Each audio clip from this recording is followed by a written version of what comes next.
Shalom Bapak Ibu, sahabat-sahabat terkasih dalam Tuhan. Shalom. Saya akan membacakan firman dari yang dipilih oleh panitia dari Surat kepada umat di Roma bab 8 ayat 24 sampai dengan 25.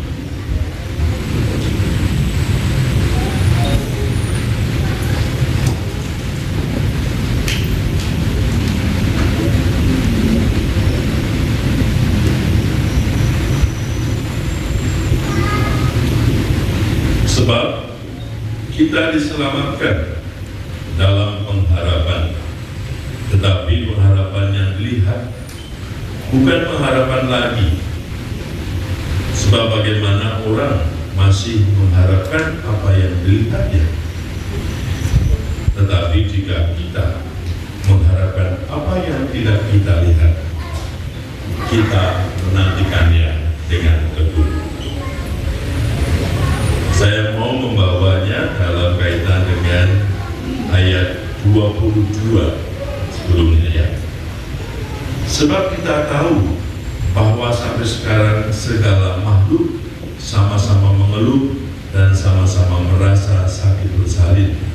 Dan bukan hanya mereka saja, tetapi kita yang telah menerima karunia surga, kita juga mengeluh dalam hati. Kita sambil menantikan pengangkatan sebagai anak, yaitu kebebasan tubuh kita. Bapak Ibu, jangan lupa membaca 24-25 ini dengan 22 itu menarik. Ada dua kata yang penting di sini, bahwa kita berharap, tapi kita juga adalah manusia. Nah, karena di sini ada adik-adik, Bapak Ibu ya, saya juga mau menyapa adik-adik kita. Adik-adik, siapa yang namanya saya nggak hafal ya. Kalian senang makan apa? Ada yang senang makan ayam? Angkat tangan. Ikan? Makan ikan? Makan babi? Langsung angkat tangan ya. Romo dulu lama ya, Romo pernah lama di Jepang ya. Di sana itu saudara-saudara kita yang muslim agak susah makan di mana-mana karena semua masakan ada rasa babinya, maka mereka kerap masak sendiri. Tapi kalau berjalan bersama-sama sama saya, mereka lupa makanannya, bahwa yang dimakan adalah enak-enak ya. Yang enak-enak itu haram, nah, yang gak enak itu halal ya. Tapi kita mau melihat begini Bapak Ibu, apa yang dilarang dan apa yang tidak boleh itu selalu ada dalam ranah manusia. Tetapi manusia itu kerap lupa satu hal, bahwa kita hidup itu bukan hanya dengan apa yang tidak boleh atau boleh. Manusia itu diberi anugerah yang luar biasa. Nah, tadi saya tanya pada yang anak-anak, saya tanya remaja. Tadi adik-adik kita pada nyanyi yang remaja ya. Tadi kan semua makanan itu kan setelah dipotong dan dimasak ya. Sekarang sederhana. Kalau nyamuk disemprot mati, rohnya kemana? Yang muda-muda itu mana? Oh di sana ya. Gimana Mbak, adik-adik kita? Kalau nyamuk disemprot mati, rohnya kemana? Jangan terjebak dengan pertanyaan saya. Kita itu bersyukur diciptakan bukan sebagai nyamuk. Kita itu sangat bersyukur tidak sebagai babi ya. Nanti dimakan adik kita. Kita diciptakan sebagai manusia, dan hanya manusia yang punya roh. Cipta lain tidak ada. Maka dalam kitab Kejadian yang kita sering baca dalam bab 1 ya, dan semua itu tentang kisah penciptaan, di mana manusia juga ada di sana. Tetapi jangan lupa, ada kisah penciptaan yang juga terjadi dari bab 2 ayat 7, di mana disebutkan Allah sendiri yang menghembuskan rohnya kepada manusia dan dia menjadi makhluk yang hidup. Maka di sini kekuatan dari manusia dan bersyukur kita sebagai manusia karena kita mempunyai roh Allah. Dan kita mempunyai roh Allah itu adalah tandanya kita ambil bagian dalam keilahian Tuhan. Maka Bapak Ibu, mengapa kita hanya manusia yang mempunyai perayaan pemakaman? Jangan singgung yang lain dulu ya. Mengapa hanya manusia yang sungguh memproses semua sampai pada kita punya juga perayaan seminggu, 40 hari, 100 hari dan semuanya itu kenapa ada pada manusia? Karena manusia mempunyai hidup yang kekal. Ayam semua itu setelah mati ya selesai Bapak Ibu. Jangan meratapi ayam, kalau meratapi ayam kan tidak bisa makan. Kalau teman-teman senang dengan masakan Jepang, saya pertama kali tahun 98 di Jepang, waktu saya datang pertama kali, saya nggak berani makan makanan mentah. Dan mereka enak sekali, ya, apa namanya, sashimi ya. Kalau sushi masih ada nasi ya sashimi. Kalau sashimi yang sudah disajikan ya sudah ada kelihatan. Saya pertama kali makan di Osaka itu, waktu saya juga di sana, itu masih hidup Bapak. Namanya isebi. Isebi itu udang besar ya, dan buah. Nah itu buntutnya masih gerak-gerak, kepalanya gerak-gerak, badannya sudah dicacah-cacah. Dan harus dimakan. Dalam waktu beberapa menit sudah akan tidak ada lagi nyawanya. Jadi saya itu makan ikan masih bernyawa. Saya berdosa besar. Tapi enak itu ya. Setelah itu ya Bapak Ibu ya. Jadi kalau kita potong ayam kita nggak berdosa. Karena memang mereka tidak punya roh. Mereka hanya punya daging, punya nyawa. Maka disebut makhluk hidup itu adalah makhluk yang bernyawa.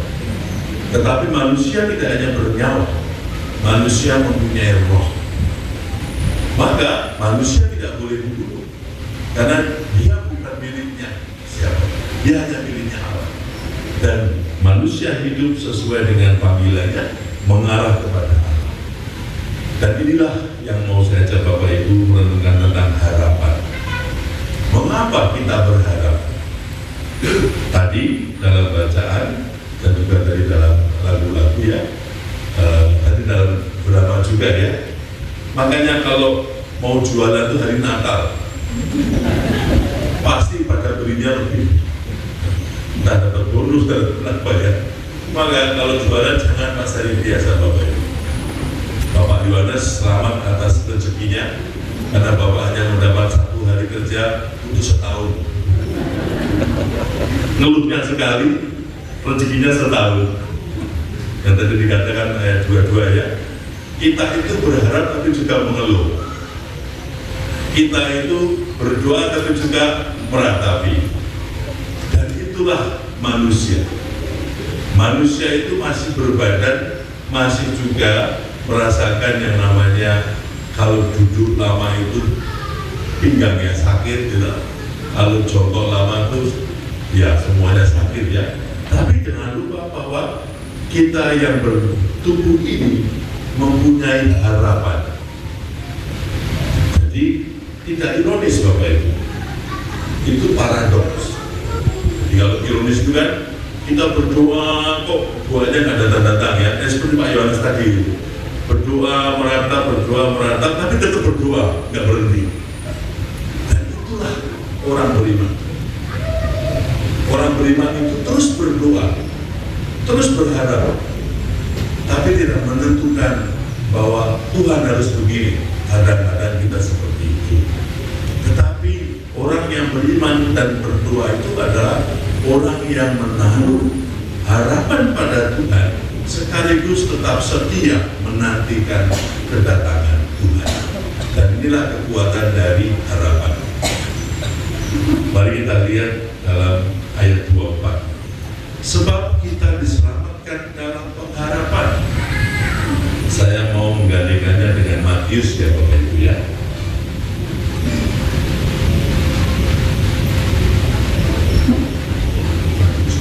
7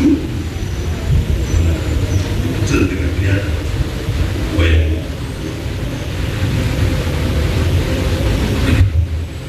Hai engkau yang mau merubuhkan bait suci dan mau membangun kembali dalam 3 hari, selamatkanlah dirimu.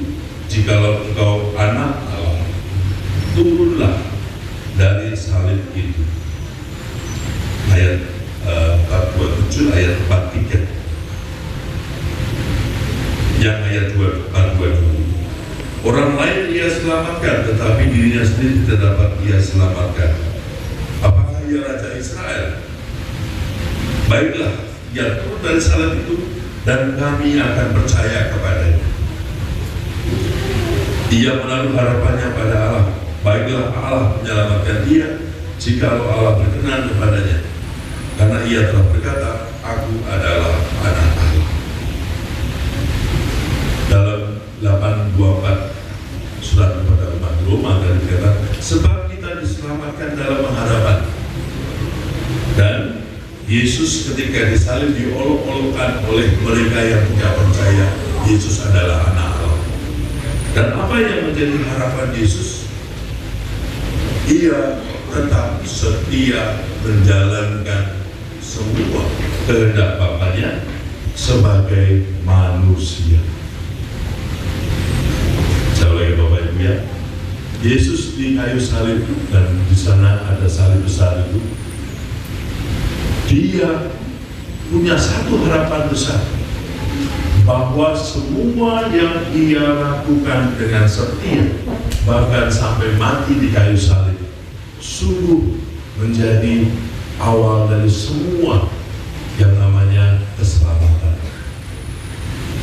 Dan ia menaruh harapan di sana sebagai Allah Putra. Ia menaruh harapan di sana bahwa Allah Bapa sungguh mendengarkan harapannya. Maka harapan Yesus itu, saya menggambarkan harapan yang disertai dengan peluh darah, Bapak Ibu. Harapan disertai dengan perjuangan. Harapan yang disertai dengan seluruh hidup kita, seluruh roh kita. Dan bahkan di sini Yesus sudah memberikan nyawanya. Jadi Yesus rela mati, tidak hanya itu, Dia menyerahkan seluruh hidupnya, rohnya, agar kesetiaan dan ketaatannya di kayu salib itu membawa keselamatan.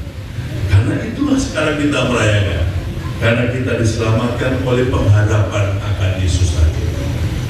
Jadi di sini Bapak Ibu yang kita dengarkan tadi dalam Roma tadi, bukan tentang semata-mata pengharapan manusia akan mendapat dagangannya lunas dibayar oleh pembeli. Itu juga bagian, itu juga salah satu bentuk, tetapi bukanlah tujuannya yang final. Maka disinilah kekuatan dari seorang beriman, dan kita belajar dari Yesus. Saya berharap seperti Yesus berharap. Saya berharap seperti apa yang Tuhan juga perjuangkan, yaitu keselamatan semua, bukan keselamatan diri sendiri saja. Maka di sini dalam konteks Matius tadi ayat 27 tadi, di sini orang bukan berharap Bapak, tapi memperolok-olokkan orang yang punya harapan pada Allah. Karena secara logika, orang yang sudah mau disalib dan dihukum, gak ada harapan Bapak. Orang yang dihukum mati gak ada harapan. Itu kan konteksnya ya. Maka kita berjuang untuk setia dalam iman dengan harapan itu. Tetapi Bapak Ibu sudah tahu bahwa kerap harapan-harapan itu yang kita punya itu sering terselubungi oleh berbagai macam yang namanya kepalsuan upaya manusia berjuang. Saya sedang mendampingi seseorang di Rutan Salemba. Dia seorang direktur utama, dia berjuang dan semua dia akhirnya mengalami di istilahnya orang zaman sekarang dikerjain sama anak buah sampai dia harus menanggung semua tuduhan korupsi. dia tidak berbuat baik dan dia juga salah. Tapi hukum kita seperti itu Bapak Ibu. Dan yang melakukan juga ditangkap, tetapi dalam BAP dia meninggal. Akhirnya semua tuduhan, semua dakwaan dan semua beban dilimpahkan kepada yang bersangkutan. Dia berjuang mati-matian untuk tidak, saya nggak salah, saya punya hak untuk mengatakan salah. Dia habis semuanya. Semakin dia berjuang, semakin kekayaannya habis. Semakin dia melawan, semakin dihabisi. Semakin habis, semakin dizolimi. Dan ini yang dialami sekarang. Tetapi apa yang terjadi Bapak Ibu? Inilah firman Tuhan yang luar biasa. Ketika manusia sudah tidak punya lagi harapan pada manusia, pada apa yang ada diharapkan sesungguhnya harus terjadi secara hukum, ketika dia sudah tidak percaya lagi kepada manusia, dan itulah titik krisis yang terjadi dalam hidup manusia. Beranikah menaruh rohnya kepada Tuhan? Dan inilah luar biasa. Dia sekarang mengatakan, Romo, saya sudah habis semuanya. Saya bukan pasang badan, tapi saya mau memperjuangkan satu hal yang terakhir. Saya berjuang untuk apa yang saya imani. Biarlah Tuhan yang menyelesaikan. Dan dia mengatakan, saya melakukan the best dari semua yang saya punya, keterbatasan saya, tapi saya belajar sekarang. Inilah saatnya saya harus berani menaruh. Let God do the rest. Ya. Jadi dia melakukan I'm the best dengan seluruh keterbatasan, dan let God do the rest. Dan inilah harapan Yesus. Ia belajar dari kehilangan semuanya untuk berharap kepada Yesus. Sesuai dengan harapannya adalah ia menjadi manusia yang berkembang. 3 hari lalu yang ngirim saya, kebetulan dia ulang tahun tanggal 14. Kebetulan saya pas dapat stipendium dari saya kasih renungan ke BDO DPR, pas angkanya saya kasih dia, dan pas dia terima, Romo terima kasih, saya bisa membiayai anak-anak lorong. Dan anak lorong itu tahanan-tahanan yang tidak punya kamar, ya. Dan mereka harus makan berebutan dan kadang-kadang ada makanan. Ya. Romo, uangnya yang 2 juta, sekarang saya bisa untuk membiayai makanan 20 orang. 20 orang itu nasi bungkus biasa, di penjara mahal. Satu nasi bungkus harganya bisa 100.000. Itulah penjara kita Bapak Ibu. Ya.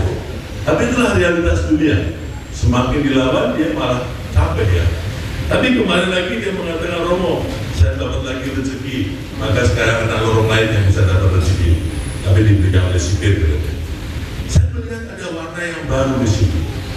Warna seorang manusia yang jatuh habis semuanya, tapi akhirnya diangkat oleh Tuhan rohnya. Bapak Ibu, kita semua seperti itu. Nah, sekarang giliran saya mau mengajak Bapak Ibu lihat drama berikutnya. Tadi kan dramanya Stasiun Damai ya. Nah, drama berikutnya adalah stasiun kita pada akhirnya seperti apa nanti suatu saat ya. Mari kita nonton 3 cuplikan. Saya minta tolong nanti dipegang-pegang saya. Video pertama.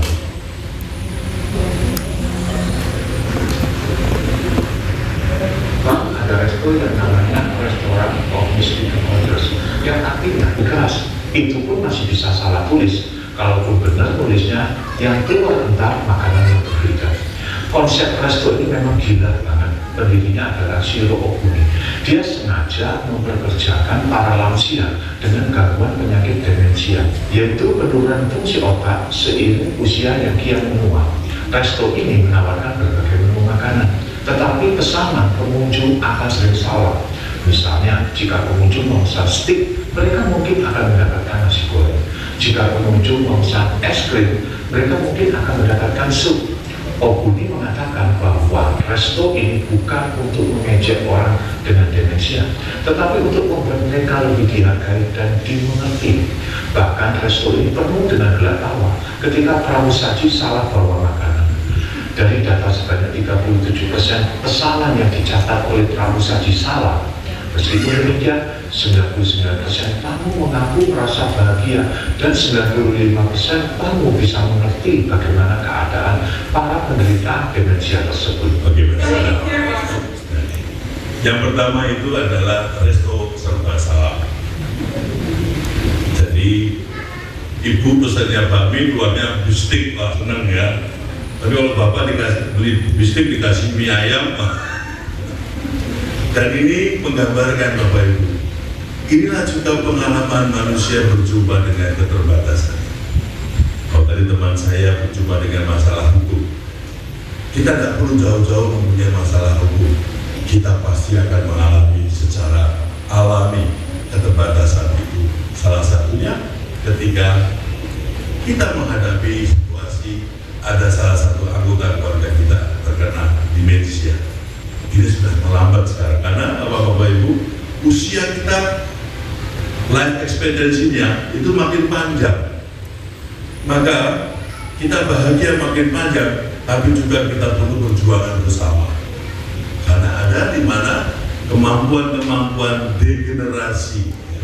Jadi sudah tidak mungkin secara otak-otak kita akan bergerak secara biasa, pasti akan ada penurunan. Dan ini cara salah satu bagaimana harapan dibangun. Sekalipun saya demensia, tapi saya diakui sebagai seorang manusia.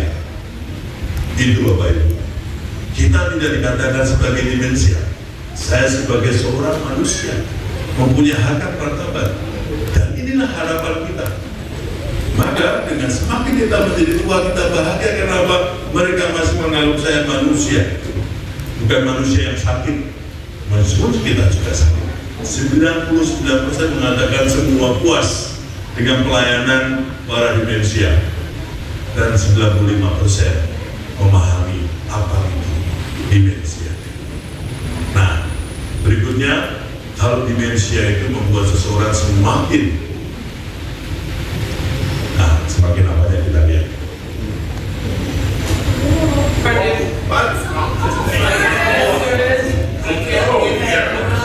No, I know. Where's the door? I'm there. Who are you? What is going on?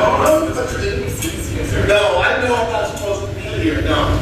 Why are you people looking at me like that? What? Get off of me, man. Who are you? No. Who are you? Why am I saying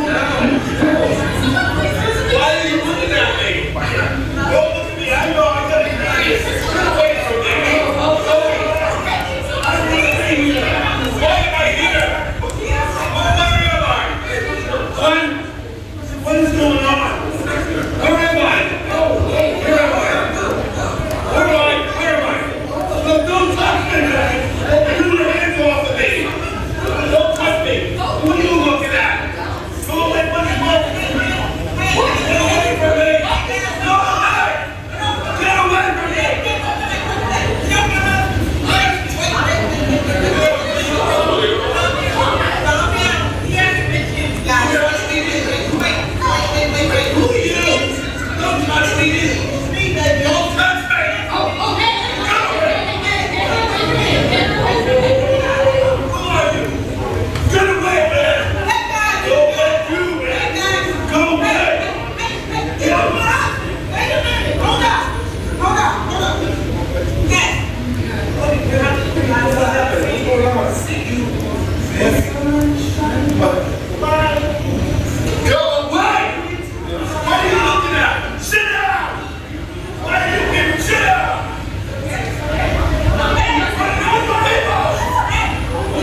manusia itu sama kena virus flu.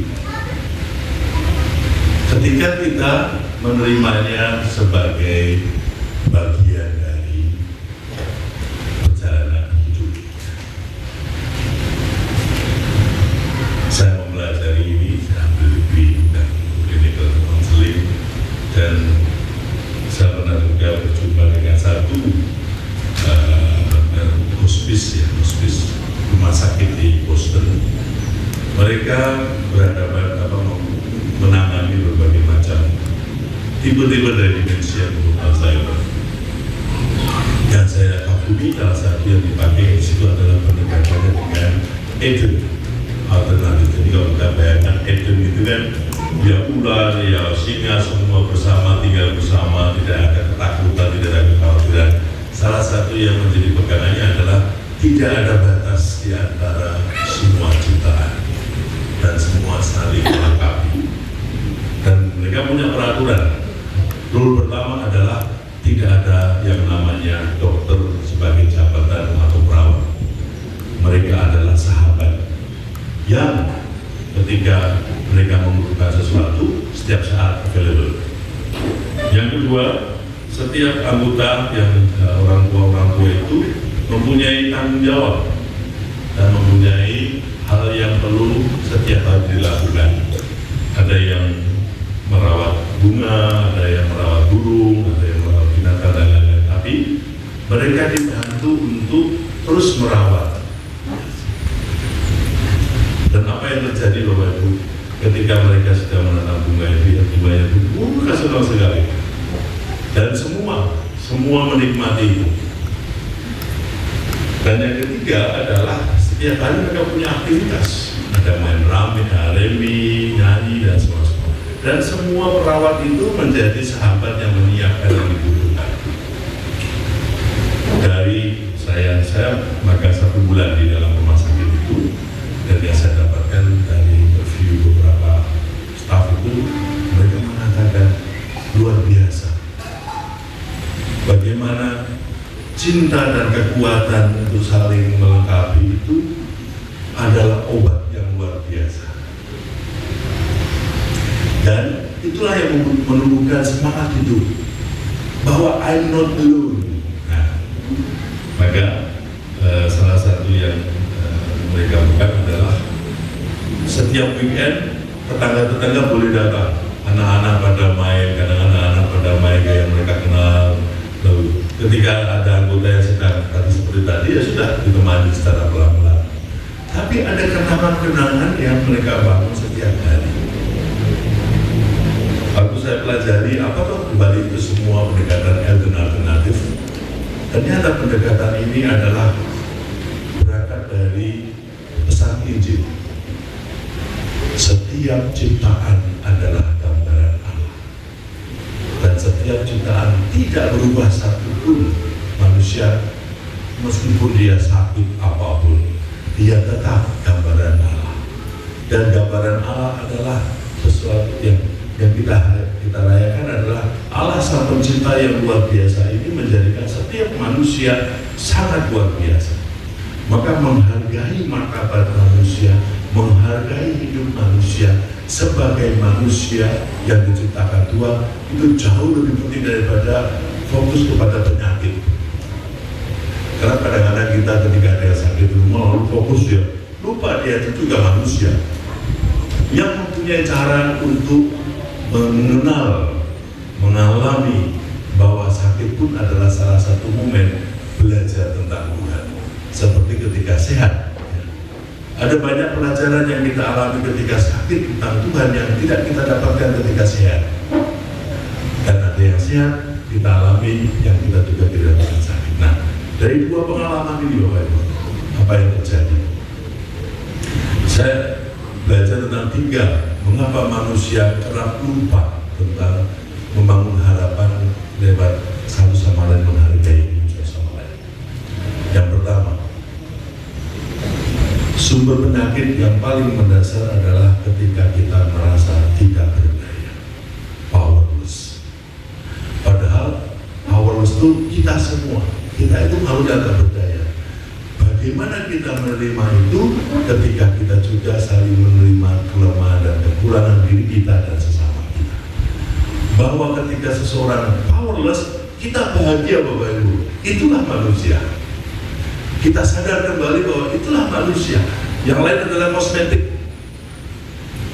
Kita ini semua sekarang hidup tentu dengan segala cara untuk menunjukkan kita powerful. Tapi ingat, kita akan menjadi powerless ketika kita sudah gak bernyawa. Nah, dengan menyadari dari sejak dini bahwa kita adalah powerless, maka kita mencari teman, mencari membutuhkan sahabat itu penting. Karena apa? Dengan demikian kita saling melengkapi. Apa yang saya lemah, apa yang dia ada, kita saling melengkapi. Maka ketika orang menerima keterbatasannya, dia tidak akan menghadapi penyakit berikutnya, yaitu apa? Lonely. Ya. Kalau kita sudah merasa gembira bahwa ada teman dan sahabat, meskipun tua, it's okay ya. It's fine, artinya apa? Tua pun aku bahagia karena banyak orang yang datang padaku bercerita dan bergembira. Maka saya nggak menyebut Bapak Ibu yang sudah usia lanjut itu nggak lansia. Saya paling melawan istilah lansia, karena itu diskriminasi Bapak Ibu. Saya akan menyebut bapak-bapak, ibu-ibu yang ini yang sudah usianya lebih daripada yang muda-muda, senior. Enak Pak? Kalau saya panggil senior pasti yes, I'm senior. Karena nggak akan dikejar oleh siapapun. Kamu junior ya. Tapi senior jangan salah ya, jangan membuat junior nggak bisa berkembang ya. Ketika kita merasakan bahwa kita diakui sebagai pribadi yang apa adanya dan apa yang kita miliki sekarang, maka hidup itu menjadi indah, nggak boring. Yang membuat orang depresi, pertama-tama orang menolak ketidakberdayaan, orang merasa dari sekian jumlah ciptaan hanya aku yang paling menderita, lonely, dan akhirnya untuk apa aku hidup? Boring. Saya yakin semua yang ada di sini, semua orang beriman yang percaya dengan hadapan Yesus, kita adalah pribadi-pribadi yang selalu penuh dengan sukacita, dan itulah orang yang punya harapan. Orang yang punya harapan adalah orang yang akhirnya seperti dalam dua film tadi. Yang pertama adalah ketawa dengan kelemahan kita. Oh iya ya, saya lupa ya. Aduh, nggak apa-apa mami cantik deh kalau lupa gitu ya. Papinya sering kadang-kadang juga masang HP, nggak bisa-bisa cucunya. Opa ganteng deh, kalau salah-salah terus nih saya bantu deh ya sekarang ya. Itu. Bagaimana kita bisa menerima kelemahan dan kekurangan sebagai cara kita komunikasi, dan itulah harapan. Dan ketika kita mampu berkomunikasi dengan semua kekurangan kita, saya yakin Bapak Ibu, dunia akan semakin dipenuhi dengan orang yang mau pertama datang dan menyapa, dan yang kedua berbagi apa? Berbagi waktu, berbagi segala macam. Tuhan telah memberikan kita semuanya, maka jangan gunakanlah uang untuk menggantikan apa yang Tuhan telah berikan. Jangan gantikan perhatian, cinta kasih, sentuhan kepada anak-anak dengan ATM. Jangan gantikan dengan HP. Lalu mereka ajalah mereka berkomunikasi ya. Papi, iya papi kan kangen, masa pakai HP terus. Inilah bahasa yang membuat kita semakin punya harapan. Jangan sampai Bapak Ibu, ketika semuanya tergantikan oleh buatan manusia. Kita itu adalah buatan Allah, dan inilah yang membuat kita hidup dengan penuh harapan. Apa yang membuat manusia kehilangan harapan? Karena merasa dirinya powerless, nggak dihargai lagi, habis sepak. sepah dibuang apa? Habis manis. Habis manis sepah dibuang ya. Manisnya diseduh, sepahnya dibuang ya. Tidak apa-apa. Tapi I'm senior. Nah, sekalipun orang menolak saya, I'm happy with dengan saya sebagai, dan itulah akan membuat orang sadar, Bapak Ibu. Kenyataannya di dunia itu dua belah pihak, yang menzolimi dan yang dizolimi sama-sama powerless. Yang menzolimi juga powerless, Bapak Ibu. Kenapa? Dia ditekan dari lain, tidak menerima itu, maka balik ke rumah marah-marah pada anaknya atau pada orang yang di rumah. Yang di rumah bingung kok marah-marah pulang-pulang ya. Tapi kalau kita tahu caranya, kita pasti akan menjadi bahagia dengan powerless.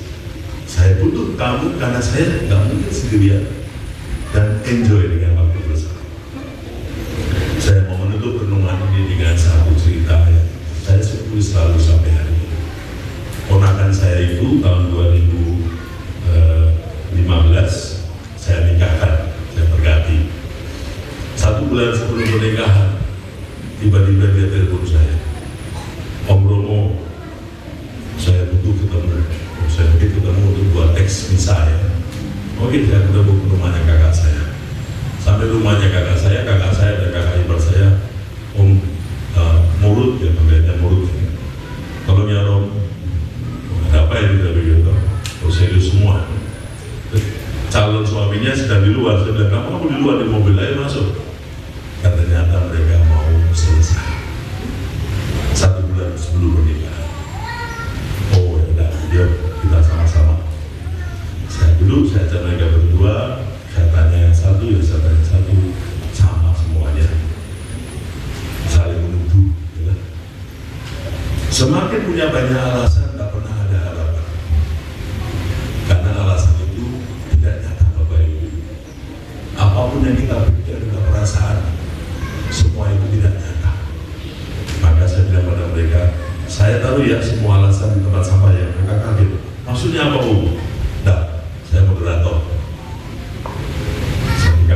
Saya pegang tangannya, saya gandeng gitu. Susah sekali. Loh, kamu ini udah setahun bersama, kok susah sekarang? Nah, ketika disentuh kan, set. Nah, keluarlah harapan berupa air mata. Saya bahagia melihat dia nangis, dia pun nangis ya. Bukan nangis sedih, Bapak Ibu, nangis tersentuh, kayak kesetrum gitu. Nah, saya tahu itu, makin saya buat mereka pelukan, ayo pelukan. Wah, nangis semuanya. Untuk saya nggak nangis ya. Nah, ketika saya temukan itu, saya mengatakan, bukankah ini harapanmu? Kalian orang lain, tetapi kalian punya harapan menjadi satu dalam keluarga. Saya bilang, kamu bahagia loh, boleh bisa menjadi pasangan suami istri. Romo nggak ada yang boleh dipeluk.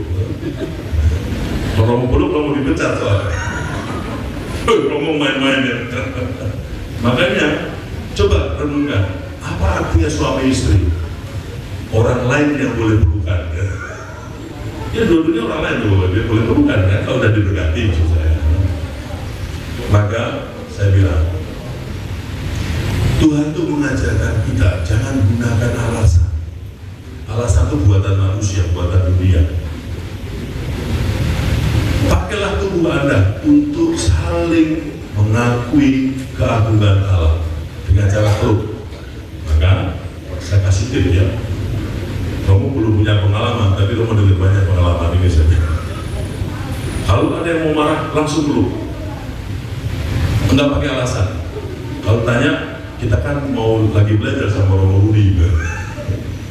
Akhirnya ponakan saya dan calonnya sepakat 1 bulan sebelum hari pernikahan, setiap hari latihan pelukan. Benar Bapak Ibu, H-1 mereka telepon saya, Om terima kasih, kita tiap hari pelukan karena sering marah terus. Tapi dengan cara itu kita bisa menetralkan semuanya. Dan setelah itu 2 bulan mereka punya ponakan saya isi, saya bilang ini anugerah buah dari banyaknya pelukan. Lalu mereka minta saya memberi nama anaknya, saya kasih nama kami kita, The Beauty from the North ya. Dan kemudian sampai hari ini mereka kasih kontak pada saya, kangen mau ketemu. Tapi kangennya gimana? Kalian perlukan nggak? Oh, itu mah gak usah khawatir obat yang manjur. Bapak Ibu, inilah harapan. Gunakanlah yang Tuhan berikan. Jangan pakai yang lain. Kalau kita mau membawa harapan tentang Tuhan, setiap pribadi yang ada dalam hidup kita, itulah harapan kita. Dan itulah Tuhan. Berharaplah dengan cara Tuhan berharap, bukan cara manusia yang tidak mengenali Tuhan.